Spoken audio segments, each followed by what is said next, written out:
ಮಹರ್ಷಿ ವಾಲ್ಮೀಕಿ ಪುತ್ಥಳಿ ಅನಾವರಣ ಕಾರ್ಯಕ್ರಮಕ್ಕೆ ಸಂಬಂಧಪಟ್ಟಂತೆ ಏನು ಮಾಜಿ ಸಚಿವ ಜನಾರ್ದನ್ ರೆಡ್ಡಿ ಹಾಗೂ ನಗರ ಶಾಸಕ ನಾರಾ ಭರತ್ ರೆಡ್ಡಿಯ ಬೆಂಬಲಿಗರ ನಡುವೆ ನಡೆದಂತಹ ಗಲಾಟೆಯಲ್ಲಿ ಈಗ ಕಾಂಗ್ರೆಸ್ ಕಾರ್ಯಕರ್ತ ರಾಜಶೇಖರ್ ಸಾವನ್ನಪ್ಪಿರ್ತಕ್ಕಂತಹದ್ದು. ಈಗ ಆ ರಾಜಶೇಖರ್ ಸಾವನ್ನಪ್ಪಿರ್ತಕ್ಕಂಥ ಕಾರ್ಯಕರ್ತನ ಮನೆ ಮುಂಭಾಗದಲ್ಲಿ ನಾನಿರ್ತಕ್ಕಂತಹದ್ದು. ಬಳ್ಳಾರಿ ನಗರದ ಹುಸೇನ್ ನಗರದಲ್ಲಿರ್ತಕ್ಕಂತಹ ರಾಜಶೇಖರ ಮನೆಯ ದೃಶ್ಯಗಳನ್ನು ಕೂಡ ತೋರಿಸ್ತಾ ಇದ್ದೀನಿ. ಏನು ಈ ರಾಜಶೇಖರ್ ಹಾಗೂ ಅವರಿಗೆ ಒಟ್ಟು ಇಬ್ಬರು ಸಹೋದರಿಯರು ಮತ್ತು ಇಬ್ಬರು ರಾಜಶೇಖರ್ ಸೇರಿದಂತೆ ಇಬ್ಬರು ಕಿರಿಯ ಸಹೋದರ ಈಶ್ವರ್ ರೆಡ್ಡಿ ಮತ್ತು ಅವರ ತಾಯಿ ತುಳಸಿ ಹಾಗೂ ಇಬ್ಬರು ಸಹೋದರಿಯರು ಈಗ ಆ ರಾಜಶೇಖರ್ನ ಕಳೆದುಕೊಂಡು ಈಗ ಸಾಕಷ್ಟು ನೋವಿನಲ್ಲಿರ್ತಕ್ಕಂತಹದ್ದು. ನಿನ್ನೆ ಅಷ್ಟೇ ಆ ರಾಜಶೇಖರ್ನ ಅಂತ್ಯ ಸಂಸ್ಕಾರವು ಕೂಡ ನಡೆದಿರ್ತಕ್ಕಂಥದ್ದು. ಅಂತ್ಯ ಸಂಸ್ಕಾರದಲ್ಲಿ ಕೂಡ ಮೆರವಣಿಗೆಯಲ್ಲಿ ಮಾಜಿ ಏನು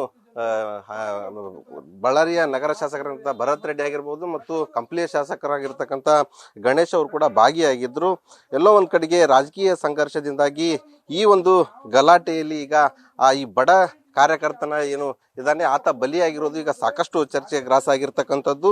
ಇನ್ನು ಈ ಬಡ ಕುಟುಂಬದ ನೆರವಿಗೆ ಸರ್ಕಾರ ಧಾವಿಸಬೇಕನ್ನುವಂತ ಕೂಗುಗಳು ಕೂಡ ಕೇಳಿ ಬರ್ತಾ ಇದ್ದಾವೆ. ಈ ಕುರಿತು ಮಾತಾಡ್ಲಿಕ್ಕೆ ಇದೇ ಹುಸೇನ್ ನಗರದ ಕಾರ್ಪೊರೇಟರ್ ಆಗಿರತಕ್ಕಂಥ ವಿಕ್ರಮ್ ಅವರು ನಮ್ಮ ಜೊತೆಗೆ ಇದ್ದಾರೆ. ಅವ್ರನ್ನು ಮಾತಾಡ್ಸ್ತಾ ಹೋಗ್ತೀನಿ. ಸರ್, ಈಗ ಸಾಕಷ್ಟು ರಾಜಶೇಖರ್ ಕುಟುಂಬ ಬಹಳ ಬಡತನ ಇತ್ತು.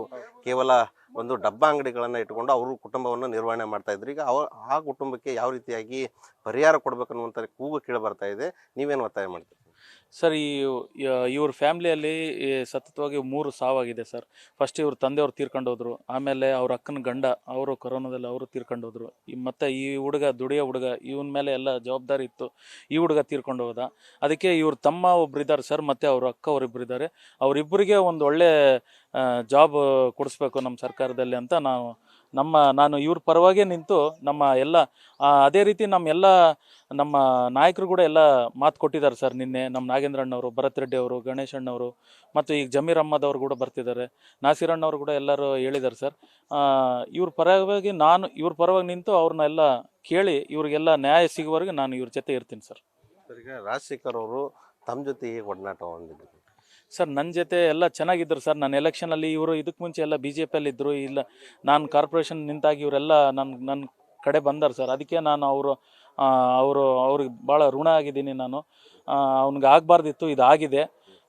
ದುಡಿಯೋ ಹುಡುಗ ಅವ್ರ ಮನೆಯಲ್ಲಿ ಹಿಂಗಾಗಿದೆ ಸರ್. ಪ್ರತಿ ವರ್ಷ ಇಲ್ಲಿ ಗಣಪತಿ ಹಬ್ಬ ಕೂಡಿಸ್ತಿದ್ರು ಸರ್. ಗಣೇಶ ಹಬ್ಬ ಆದಮೇಲೆ ಒಂದು 1500ರಿಂದ 2000 ಜನಕ್ಕೆಲ್ಲ ಊಟ ಹಾಕ್ತಿದ್ರು. ನಾವೆಲ್ಲ ಸಹಕಾರ ಅವ್ರ ಜೊತೆ ನಿಂತು ಮಾಡ್ತಿದ್ವಿ. ಈ ಭಾಗದಲ್ಲಿ ಕೂಡ ಯಾವುದಾದ್ರೂ ಸಮಸ್ಯೆ ಇದ್ದರೆ, ಅವ್ರ ಫ್ರೆಂಡ್ಸ್ಗೆ ಕೂಡ ಯಾರ್ದಾದ್ರೂ ಸಮಸ್ಯೆ ಇದ್ದರೆ ಫೋನ್ ಮಾಡಿ ನಮ್ಮನ್ನು ಕೇಳ್ತಿದ್ದ. ಅಣ್ಣ ಹಿಂಗೆ ಐತಂತ ತೊಂದರೆ ಅಂದರೆ ನಾವು ಕೂಡ ಇಮಿಡಿಯೇಟ್ ಅವ್ರಿಗೆ ಸ್ಪಂದನೆ ಮಾಡ್ತಿದ್ವಿ. ಒಳ್ಳೆ ಹುಡುಗ ಸರ್. ಈ ಭಾಗದಲ್ಲಿ ಬೆಳೆ ಹುಡುಗ. ಇದಾಗಿದ್ದಾನೆ ಸರ್. ಆಗಬಾರ್ದಿತ್ತು, ಆಗಿದ್ದಾನೆ ಸರ್. ಈಗ ಅವ್ರ ತಂದೆಯವರು BJPಯಲ್ಲಿ ಇದ್ರು. ಈತ ಯಾವಾಗ ಕಾಂಗ್ರೆಸ್ ಸೇರ್ಕೊಂಡ? ಮತ್ತೆ ಯಾರ ಪ್ರೇರಣೆ ಆಯ್ತು ಕಾಂಗ್ರೆಸ್ ಸೇರ್ಕೊಳ್ಳೋಕೆ? ಸರ್, ಅವ್ರ ತಂದೆ BJPಯಲ್ಲೇ ಇದ್ದರು ಸರ್. ಈ ಹುಡುಗರು ಮಾತ್ರ ನನಗೆ ಕಾರ್ಪೊರೇಷನ್ ಎಲೆಕ್ಷನ್ನಿಂದ ಕೂಡ ನನಗೆ ಭಾಳ ಈ ಹುಡುಗರೆಲ್ಲ ಬ್ಯಾಚ್ ಎಲ್ಲ ಕೂಡ ಗಟ್ಟಿಯಾಗಿ ಬಂದು ನನಗೆ ಕಾಂಗ್ರೆಸ್ ಪರವಾಗಿ ಮಾಡಿದ್ರು ಸರ್. ಈ ವಾರ್ಡು 20 ವರ್ಷದಿಂದ ಕೂಡ BJP ಸರ್ ಇದು ಇದ್ದಿದ್ದು. ಬಟ್ ಈ ಹುಡುಗರೆಲ್ಲ ಸ್ವಲ್ಪ ನನಗೋಸ್ಕರ ಎಲ್ಲರೂ ಬಂದು ಕಾಂಗ್ರೆಸ್ ಮಾಡಿದ್ರು ಸರ್. ಅದೇ ರೀತಿ ಭರತ್ ರೆಡ್ಡಿ ಅವ್ರಿಗೆ ಕೂಡ ಭಾಳ ಅವರು ಕೂಡ ಒಂದು ಯುವ ನಾಯಕರು. ಯುವಕರೆಲ್ಲ ಬಳ್ಳಾರಿ ಎಲ್ಲರೂ ಕೂಡ ಭರತ್ ರೆಡ್ಡಿ ಮೇಲೆ ಒಂದು ಪ್ರೀತಿ ವಿಶ್ವಾಸ ಇದೆ ಸರ್. ಸರ್, ಈಗ ಪ್ರಮುಖವಾಗಿ ಏನು ರಾಜಶೇಖರ್ ಸಾಯೋದಕ್ಕೂ ಮುಂಚೆ 2 ದಿನ ಹಿಂದೆ ಅಯ್ಯಪ್ಪ ಮಾಲೆಯನ್ನು ಹಾಕಿದ್ರು. ಅದನ್ನ ಬಿಚ್ಚಿ ಬಂದ ನಂತರ 2 ದಿನದಲ್ಲಿ ಈ ರೀತಿಯಾದ ಒಂದು ಘಟನೆ ನಡೆದಿತ್ತು ಅನ್ನೋದಂತೂ ಈಗ ಬೆಳಕಿಗೆ ಬರ್ತಾ ಇರ್ತಕ್ಕಂಥದ್ದು. ಎಷ್ಟು ವರ್ಷದಿಂದ ಅಯ್ಯಪ್ಪ ಮಾಲೆ ಹಾಕ್ತಾ ಇದ್ರು ನಿಮ್ಮ ಗಮನಕ್ಕೆ ಬಂದಂಗೆ ಸರ್? 3-4 ವರ್ಷದಿಂದ ಆಗ್ತಿದ್ದ ಸರ್ ಹುಡುಗ. ಈ ಮೊನ್ನೆನೇ ಈ ಸತೆ 11 ದಿನ ಹಾಕಿನ. ಪ್ರತಿ ಸಲ ಜಾಸ್ತಿ ಆಗ್ತಿದ್ದ. ಹೋಗಿ ಮೊನ್ನೆ ಸೋಮವಾರ ಬಂದನು ಸರ್. 2 ದಿನಕ್ಕೆ ಇದು ಹಿಂಗಾಗಿದೆ ಸರ್. ಸರ್, ಈ ರೀತಿಯ ಘಟನೆ ಆಗಿರೋದ್ರ ಬಗ್ಗೆ ಏನು ಹೇಳ್ತೀರಾ ಈಗ? ಸರ್, ಇದು ಆಗಬಾರ್ದಿತ್ತು ಸರ್. ನಮ್ಮ ಬಳ್ಳಾರಿಯಲ್ಲಿ ಎಲ್ಲಿಯೂ ಆಗಬಾರ್ದು ಅಂಥದ್ದು. ನಮ್ಮ ಬಳ್ಳಾರಿಯಲ್ಲಿ ಗುಂಡೇಟಿಂದ ಇಂಥದ್ದು ಇದು ಎಲ್ಲ ಕೂಡ ಇದು ಆಗಬಾರ್ದಿತ್ತು ಸರ್. ಇದು ಚಿಕ್ಕ ಗಲಾಟೆ ಸರ್. ಇದು ಇಡೀ ಬಳ್ಳಾರಿಯೆಲ್ಲ ಸಂಭ್ರಮಾಚರಣೆ ಇದ್ದಂಗೆ ವಾಲ್ಮೀಕಿ ವೃತ್ತ ಓಪನ್ ಮಾಡೋಕ್ಕೆ ಎಲ್ಲ ತಯಾರಿತ್ತು. ಎಲ್ಲ ಕಡೆ ಬ್ಯಾನರ್ ಹಾಕಿದ್ದಾರೆ. ಅದೇ ರೀತಿ ಆ ರಸ್ತೆಯಲ್ಲಿ ಸಿರುಗುಪ್ಪ ರೋಡಲ್ಲಿ ಬ್ಯಾನರ್ ಹಾಕಿದ್ದಾರೆ.